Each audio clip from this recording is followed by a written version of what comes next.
كان يوم مشمس والجو حلو، والطفل ياسين ماشي وسط أهله في الغابة بيضحك وبيجري حواليهم. فجأة لمح فراشة ملونة طارت قدامه، جري وراها من غير ما يحس، وفضل يجري ويجري لحد ما اختفى وسط الشجر. فجأة وقف وبص حواليه، مفيش حد ولا صوت. قلبه بدأ يدق بسرعة ووشه اتغير. ياسين فضل يعيط وهو بيجري بين الشجر، صوته بيتكتم وسط الغابة، وكل ما ينادي على ماما وبابا مفيش رد. رجله اتعرقلت في جذع شجرة ووقع على الأرض. التراب غطى هدومه وركبته اتعورت. بص حواليه والدموع مالية عينيه، وابتدى الخوف يزيد. كل الأصوات اختفت وسكون مرعب سيطر على المكان. بعد وقت قصير سمع ياسين صوت غريب، صوت عصاية بتخبط في الأرض وصوت خطوات تقيلة بتيجي ناحيته. اتجمد في مكانه، عينه على الصوت، وبدأت صورة ست غريبة تطلع من بين الشجر. شكلها مرعب، هدومها مقطعة وشعرها أبيض ومنكوش، وبتبصله بعينين مش طبيعية. ياسين مرعوب، مش قادر يتحرك. الست الغريبة قربت من ياسين وابتسمت له ابتسامة تخوف. بصت له وقالت بصوت مبحوح: ما تخافش يا حبيبي، انت تايه. ياسين مش رد، كان جسمه بيرتعش. قربت أكتر ومدت إيدها وقالت: تعالى، عندي أكل ودفى في كوخي. ياسين من كتر الخوف والجوع قام ومشي وراها وهو ساكت. ياسين مشي ورا الست وسط الغابة لحد ما وصلوا لكوخ قديم ومتهالك شكله يخوف. الباب بيصر والشبابيك مكسرة والدخان طالع من المدخنة. الست فتحت الباب وقالت له: ادخل يا حبيبي، هنا هتبقى بأمان. ياسين دخل وهو متردد، عينه بتلف في كل ركن بخوف. أول ما دخل ياسين الكوخ حس بريحة غريبة، خليط بين حطب محروق وريحة لحمة مش مفهومة. الكوخ من جوه مظلم وفيه شموع منورة بزيت غريب، والحيطان عليها رسومات مرعبة. الست قالت له: اقعد هنا، هعمل لك أكل يملي بطنك. بس هو كان حاسس إن في حاجة غلط. الست قدمت لياسين طبق فيه لحمة لونها غامق وريحتها غريبة، وقالت له: كل يا حبيبي، ده لحمة طازة هتقويك. ياسين مسك المعلقة وهو متردد وبص في الطبق بخوف. قلبه كان بيقوله يهرب، بس بطنه بتصرخ من الجوع. فأخد أول لقمة وطعمها ما كانش عادي. بعد ما أكل ياسين اللقمة حس بدوخة غريبة، الدنيا بتلف حواليه. حاول يقوم بس رجليه مش شايلينه. الست قربت منه وبصت له بنظرة مرعبة وقالت: هتنام دلوقتي يا حبيبي، وبكرة نبدأ الرحلة بجد. ياسين وقع على الأرض وعيونه بتتكفل بالعافية. ياسين صحي من النوم بس ما كانش في سرير، كان نايم على الأرض في أوضة ضلمة. سمع صوت سلاسل بتتجر وصرير بيجي من بعيد. قام يتلفت حواليه، لقى الحيطان مليانة علامات غريبة، والكوخ شكله اتغير، بقى أكنه سجن مرعب، والست مش باينة.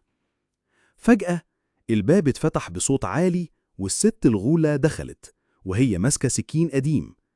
قالت لياسين بصوت وحش: اللي هيفضل هنا لازم يبقى زيي، قوي وعايش على حساب البشر. ياسين خاف، وقف في مكانه وهو عارف إن حياته خلاص اتغيرت للأبد. ياسين اتحبس في أوضة صغيرة جوه الكوخ، الحيطان مليانة خدوش وكأن في ناس حاولت تهرب قبل كده. كان بيعيط بصوت واطي وهو بيحضن رجله. سمع صوت الست بتضحك من بعيد وقالت له: هعلمك تبقى غول بجد، بس الأول لازم تنسى إنك بني آدم. الدموع نزلت من عينه، بس في حاجة جواه بدأت تتغير. عدى كام يوم وياسين بقى ضعيف من كتر الجوع. الست الغولة دخلت ومعاها طبق في حاجة غريبة لونها أحمر. قالت له: كل، ده أول خطوة علشان تبقى غول. ياسين بص للأكل باشمئزاز، بس بطنه كانت بتصرخ. قرب الطبق منه وشم ريحة دم، وكل حاجة جواه صرخت لأ، لكنه مد إيده أخيراً. بعد ما ياسين أكل أول لقمة حس بجسمه بيولع، قلبه بيخبط، عينه بتوجعه، وإيده بتترعش. وقع على الأرض يصرخ، والست الغولة واقفة تضحك بصوت عالي وهي بتقول أهو كده. البداية جسمك بيتهيأ. ياسين كان بيصرخ من الألم، بس جواه حاجة غريبة كانت بتصحى، حاجة مش بشرية. ياسين صحي من التعب وهو مش فاهم هو مين. مسك وشه بإيده الصغيرة، لكنه حس بجلده بقى خشن، وعينه الشمال بقت حمرة زي الدم. بص في مراية مشروخة على الحيطة واتصدم، صرخ وقال: أنا شكلي اتغير. الست الغولة قربت منه وقالت: مبروك، أول خطوة اتحققت، دلوقتي بقيت واحد مننا. ياسين وقف مرعوب قدام صورته الجديدة. الست الغولة طلعت سكينة مصيدية من صندوق قديم وادته لياسين. قالت له لازم تتعلم الصيد، غول من غير دم ملوش قيمة. ياسين بص للسكينة بإيده اللي بقت شبه المخالب وقال أنا مش عايز أقتل حد. الغولة قعدت تضحك وقالت هتشوف قد إيه الدم لذيذ. خوفه كان بيكبر، بس جواه حاجة بدأت تحب الطاعة. في قلب الغابة الغولة كانت ماشية وياسين وراها ماسك السكينة، قلبه بيرجف. فجأة شاورت على راجل تايه وسط الشجر وقالت: ده فريستك، خده. ياسين اتجمد مكانه، بس الغولة همست في ودنه: يا تبقى غول يا تموت جعان. ياسين جري على الراجل، بس وهو رافع السكينة وشه اتبل بدموعه قبل الدم الحقيقي ما ينزل. ياسين طعن الراجل والسكينة دخلت في بطنه بصوت مرعب. الراجل صرخ، وقع على الأرض وإيده ممدودة بتستغيث. ياسين كان واقف بيتنفس بسرعة وإيده بتترعش، بس الغولة كانت واقفة ورا ظهره بتسقف وتضحك: برافو يا وحش. الدم غطى الأرض وياسين حس بحاجة بتغلي جواه، أول مرة يحس بالقوة. بعد أول جريمة ياسين بقى مش زي الأول، بقى بيصحى كل يوم وبيطلب الصيد، وصوته اتغير وعينه بقت حمرة شوية. الغولة كانت بتعلمه ازاي يخبي الجثث، ازاي يقطع اللحم، وازاي ياكل من غير ما يسيب أثر. بقى بيضحك وهو بياكل. الطفولة ماتت جواه، والغول اللي فيه بقى أقوى من أي وقت فات. في ليلة مطرها تقيل، ياسين بص في المية اللي متجمعة على الأرض وشاف نفسه، بس مش هو. عينه حمرة بالكامل، سنانه أطول، وإيده فيها مخالب. اتراجع لورا مرعوب، بس الغولة قربت وقالت له: دي هويتك الجديدة يا ابني، انت دلوقتي غول بجد. دموعه نزلت، بس ضحكتها خنقته وبدأ يقبل اللي بقى عليه. الغولة أخدت ياسين لداخل الكوخ لأول مرة. جوه كان مظلم، مليان عظام وهياكل وعطور غريبة.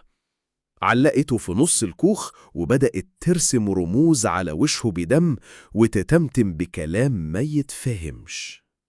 ياسين كان جسمه بيترعش بس ما قاومش. حس بحرارة بتنتشر في جسمه وصرخ بصوت مش صوته. اللحظة دي كانت بداية التحول الكامل. ياسين نزل من الكوخ، جسمه مختلف، ضخم وأكتر قوة. عيونه الحمرة بتنور في الضلمة، وصوته بقى جعوري مش طفل. الغولة ضحكت وقالت له: أهو كده بقت غولة قوي، لازم تدافع عني وتكمل مهمتي. ياسين حس بغريزة جديدة بتسيطر عليه، وصار يمشي بخطوات تقيلة في الغابة، مستعد يقتل أي حد يقرب. في أول خروجه بعد التحول شاف ياسين 2 ماشيين في الغابة.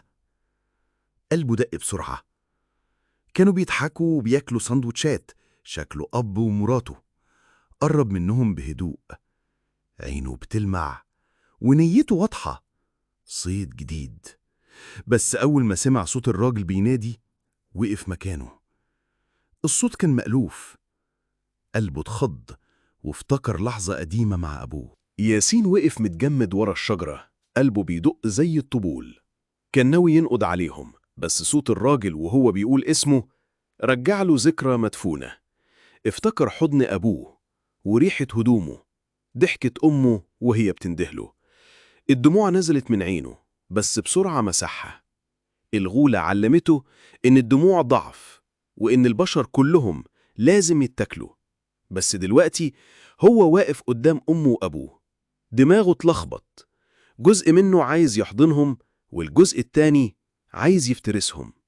جسمه بيرتعش، صراع رهيب جواه. هو مين دلوقتي؟ الغول اللي اتربى على القتل، ولا الطفل اللي ضاع من حضن أهله؟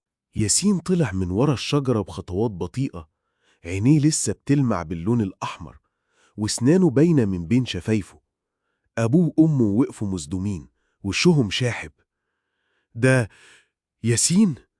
أمه قالتها وهي بتقرب ناحيته والدموع مالية عينيها. ياسين حس بحاجة غريبة جواه، حاجة مش فاهمها. حضن، دموع، خوف، حب. ما كانش متعود على كده. الغولة عمرها ما حضنته، عمره ما شاف حد بيعيط علشانه. رجليه كانت بتتحرك ناحيتهم، بس في نفس اللحظة صوت الغولة جه من وراهم: ياسين، ارجع، دول فريسة! وهنا اللحظة اتحولت لصدام بين ماضيه وغريزته.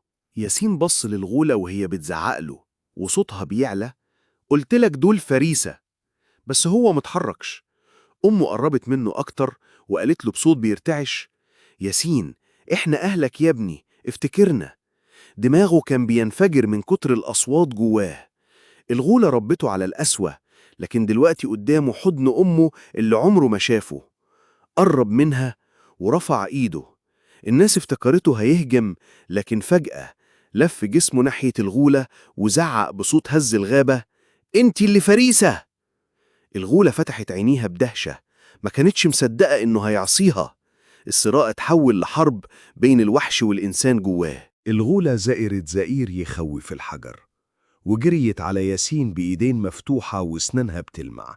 بس ياسين ما تحركش. استنى اللحظة الصح، وفجأة انقض عليها بكل قوة. الخناقة كانت مرعبة، سنان بتغرز وصريخ بيقطع سكون الغابة. أمه وأبوه فضلوا واقفين مش قادرين يصدقوا ابنهم بيتخانق عشان يحميهم. دم الغولة كان بينط على الأشجار، وياسين كان بيقاوم، كل حركة منه فيها غضب سنين. الغولة حاولت تعضه، لكنه مسك رقبتها بإيده الصغيرة اللي بقت قوية وقال: مش هتأذيهم تاني. وفي اللحظة دي حس بقلبه بيرجع يدق إنساني تاني. ياسين وقع على الأرض بعد ما الغولة ضربته بإيدها في صدره، ونفسه اتقطع للحظة. بس عينه فضلت شايفة أمه خايفة عليه وإيدها ممدودة ناحيته.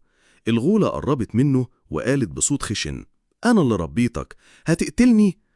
دموع نزلت من عينه، بس الغضب رجع له قوته. قام بسرعة وقال: انت ربيتي وحش، بس جوايا لسه بني آدم. وبهجمة مفاجأة غرز فرع شجرة حاد في صدرها. صرخت صرخة هزت الغابة كلها. أمه وأبوه جريوا عليه، حضنوه، ودموعهم نازلة. لحظة إنسانية وسط الجنون، بس المعركة لسه ما خلصتش. الغولة لسه بتتنفس. الغولة كانت بتتلوى على الأرض، بس عينيها لسه فيها شر، ولسه بتتنفس بصعوبة. ياسين واقف بيبص عليها والدموع مازلة من عينيه، حاسس بتضارب جواه. أمه قربت منه وحضنته بقوة وقالت له: انت ابني، انت لسه بني آدم يا حبيبي. أبوه حط إيده على كتفه وقال: احنا عمرنا ما فقدناك، انت رجعت لنا. الغولة حاولت تقوم تاني، بس ياسين بصلها بنظرة مليانة قرار ومسك فرع الشجرة من تاني وقال بصوت جامد: أنا مش هسمح لك تأذي حد تاني. وقرب منها وهو بيرتعش، مستعد ينهي كل حاجة بنفسه. الغولة حاولت تجمع قوتها، قامت من الأرض وعيونها مولعة، لكنها كانت أضعف من الأول. ياسين وقف ثابت، قلبه بيخفق بقوة، وعارف إن دي اللحظة اللي هيحدد فيها مصير حياته. أمه وأبوه وقفوا وراه سند وسند حقيقي، وهو حس بقوته من حبهم ليه. الغولة زقرت زئير أخير واندفعت ناحية ياسين، لكنه قفز بسرعة وراح يجرحها بفرع الشجرة في صدرها تاني. الغابة كلها اتغطت بالصمت، وصوت أنفاسهم المقطوعة بس اللي باين. ياسين وقف ينظر للغولة اللي وقعت للمرة الأخيرة، قلبه ملياء حزن، لكنه عارف إنه لازم يخلص من الشر ده. الغولة وقعت على الأرض، ما قدرتش تتحرك تاني، وبصت في وش ياسين بعينيها. اللي كانت مليانة دموع وخوف. ياسين وقف جنب أمه وأبوه، قلبه مليان حب وسلام، وقال: